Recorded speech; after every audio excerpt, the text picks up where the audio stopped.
त्वचा, दात, हाडे निरोगी राखणे. माझे स्रोत गाजर, दूध, लोणी, गरडीच्या भाज्या, पिवळी फळे आणि भाज्या. माझे अभावजन्य विकार, रातांधळेपणा, कमी उजेडामध्ये पाहू न शकणे, झिरोडर्मा म्हणजे त्वचा कोरडी पडणे. धन्यवाद.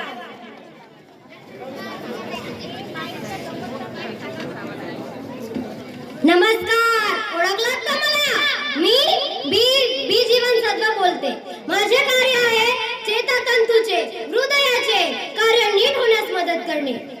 माझे स्रोत दूध, मासे, मांस, तृणधान्य, कवच फळे आणि डाळी. माझे सेवन न केल्यास बेरी चेतातंतूंचा आजार, स्नायूचा अशक्तपणा, अकार्यक्षमता असे विकार होऊ शकतात. धन्यवाद. नमस्कार, ओळखलत का मला? होय, मी जीवनसत्व सी बोलते.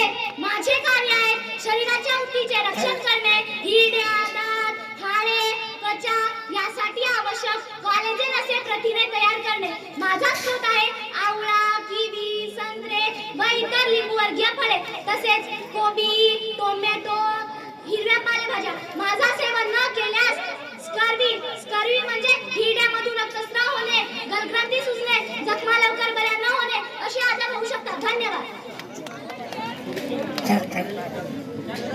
ओळखलं का मला? होय, मी डी जीवनसत्व. माझे कार्य आहे दात व हाडे निरोगी राहण्यासाठी पुरेसे कॅल्शियम व फॉस्फरस अन्नातून शोषून घेणे. माझाच स्रोत आहे सूर्यप्रकाशामुळे दूध, मासे, अंड, लोणी यांतील काही पदार्थांपासून शरीरात हे जीवनसत्व तयार होते.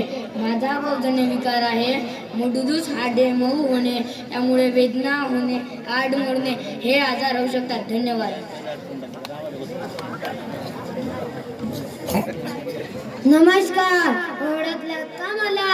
होय, मी जीवनसत्व ई बोलते. माझे कार्य आहे पेशीमध्ये चयापचय क्रिया सुरळीत होणे, पुनरुत्पादन आणि स्नायू पेशींना कार्यक्षम राखणे. माझे स्रोत आहे तृणांकुर, हिरव्या पालेभाज्या, कोवळी पालवी व वनस्पती जन्य तेल. माझे अभावजन्य विकार आहेत स्नायूमध्ये कमकुवतपणा येणे, प्रजोत्पादनामध्ये अडथळा निर्माण होणे व त्वचा विकार. धन्यवाद.